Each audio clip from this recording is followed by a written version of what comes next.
BJP के एक कार्यकर्ता जिसका नाम श्रीकांत पुजारी है, वो 92 राइड्स में इन्वॉल्व है बोल के उसके ऊपर एक एलिगेशन है। लेकिन दुर्भाग्य की बात यह है कि 92 का राइड्स होके आज करीबन 31-32 साल हुआ।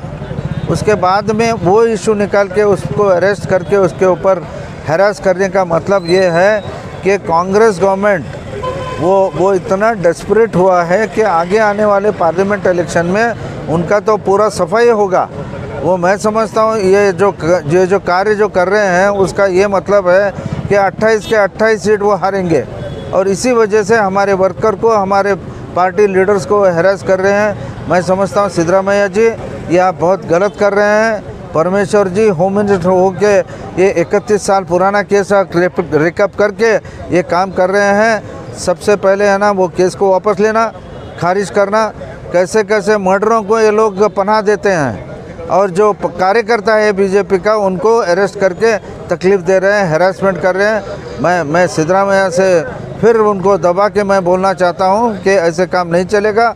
ऐसा अगर रोज़ करते बैठे तो हम पूरे स्टेट के पूरे लोगों को उठा के इस सरकार कितने नीच काम कर रहा है आपको बताना पड़ेगा। इससे मैं आपको ताकीद करता हूं, इमीडिएटली उनको रिलीज़ करके उनको रक्षणा दो, और ऐसे काम आगे नहीं होना चाहिए, ये मैं कहना चाहता हूँ। कर्नाटक राज्यದಲ್ಲಿ ಈ ಕಾಂಗ್ರೆಸ್ ಸರ್ಕಾರ ಅಧಿಕಾರ ಬಂದಿದ ತಕ್ಷಣನೇ ಹಿಂದೂ ಕೊಲೆ ನಡೀತಕ್ಕಂಥ ಕೂಡ ಈಗಲೇ ಗಮನಿಸಿರಿ.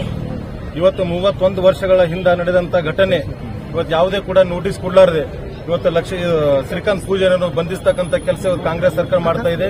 ಯಾವತ್ತೂ ಕೂಡ ಇವತ್ತಿನ ದಿವಸ ನಾನು ಹೇಳಕ್ ಇಷ್ಟೇ ಬಯಸ್ತಾ ಇದ್ದೀನಿ, ಇವತ್ತು ನೀವೇನು ನಡೆಸ್ತಾ ಇದ್ದೀರಿ ಕಾಂಗ್ರೆಸ್ ಸರ್ಕಾರ ಬರೀ ಗುಂಡಾ ಸರ್ಕಾರ ಮಾಡ್ತಾ ಇದ್ದೀರಿ ಎಂದು ಎಲ್ಲರೂ ಕೂಡ ಇವತ್ತು ಇಡೀ ಕರ್ನಾಟಕ ರಾಜ್ಯದಲ್ಲಿ ಭಾರತೀಯ ಜನತಾ ಪಾರ್ಟಿ ಇದ್ದಂತಹ ಕಾರ್ಯಕರ್ತರು ಮತ್ತು ಹಿಂದೂ ಕಾರ್ಯಕರ್ತರು ಕಾಂಗ್ರೆಸ್ ಸರ್ಕಾರ ಟಾರ್ಗೆಟ್ ಮಾಡ್ತಾ ಇದೆ.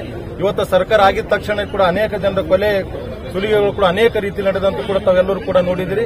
ಇವತ್ತು ಏನೇ ಮಾಡಿದ್ರು ಕೂಡ ಇವತ್ತು ಹಿಂದೂ ಇದ್ದಂತಹ ಭಾರತೀಯ ಜನತಾ ಪಾರ್ಟಿ ಏನು ಸರ್ಕಾರ ತಕ್ಷಣದಲ್ಲಿ ತಾವು ಏನ್ ಮಾಡ್ತಾ ಇದ್ರಿ, ಇದು ಅತ್ಯಾಚಾರ ಮಾಡ್ತಾ ಇದ್ದೀರಿ, ಗುಂಡಾಗಿರಿ ಮಾಡ್ತಾ ಇದ್ರಿ, ಇದಕ್ಕೆ ಯಾವುದು ಕೂಡ ನಾವು ಹೆದರೋರಲ್ಲ.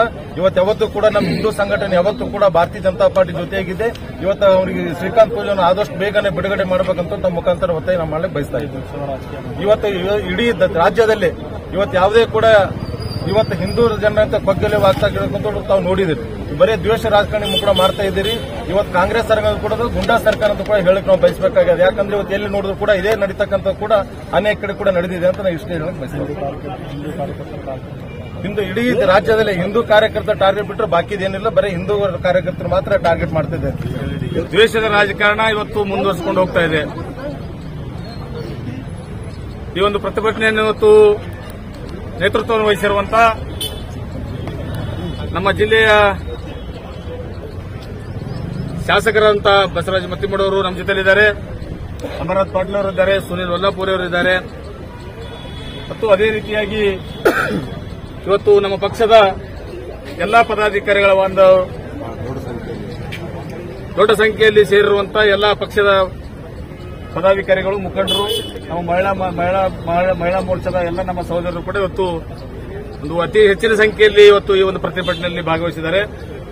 ಇವತ್ತು ಸಾಕಷ್ಟು ಬಾರಿ ಭಾರತೀಯ ಜನತಾ ಪಕ್ಷ ಕಾಂಗ್ರೆಸ್ ಪಕ್ಷಕ್ಕೆ ಎಚ್ಚರಿಕೆಯನ್ನು ಕೊಡ್ತಾ ಬಂದರೂ ಕೂಡ ಸಿದ್ದರಾಮಯ್ಯನವರ ನೇತೃತ್ವದ ಸರ್ಕಾರ ಇವತ್ತು ನಿರಂತರವಾಗಿ ಹಿಂದೂಗಳ ಮೇಲೆ ದಬ್ಬಾಳಿಕೆ ಮತ್ತು ಹಿಂದೂ ಕಾರ್ಯಕರ್ತರ ಮೇಲೆ ದಬ್ಬಾಳಿಕೆ, ಹಿಂದೂ ಕಾರ್ಯಕರ್ತರ ಮೇಲೆ ಸುಳ್ಳು ಮೊಕದ್ದಮೆಗಳನ್ನು ದಾಖಲಿಸುವುದರ ಮುಖಾಂತರ ನಿರಂತರವಾಗಿ ಅತ್ಯಾಚಾರಗಳು ಮಾಡಿಕೊಂಡು ಬರ್ತಾ ಇದೆ.